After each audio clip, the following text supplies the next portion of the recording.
roaster before. Just because you can, don't do everything. You will be overwhelmed. I'm a bit overwhelmed here.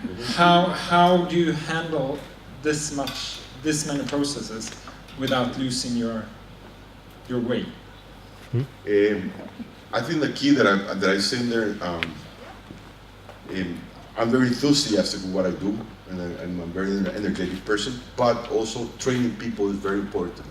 All of you, have a roasting company, you're baristas, or even have an importing company. You know that the training the people is very important.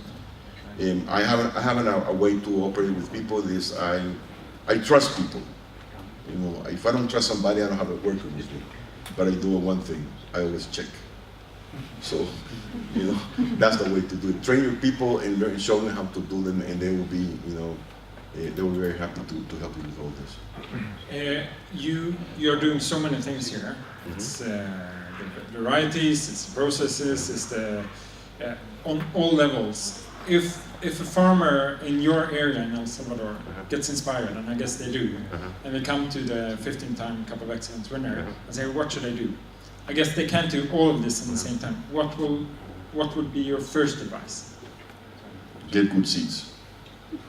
Everything starts there. And you're selling them, right? I only have 4 varieties, but seeds.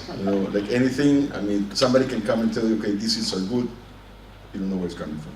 Get good seeds, get good genetics, then you can start farming, and you have to start that way. Because if you plant something, you have to wait 3 years, and after 3 years, and you see that what you planted is not what you bought, you lost 3 years. And you don't have time to lose time with this business. Thank you so much, Gilberto.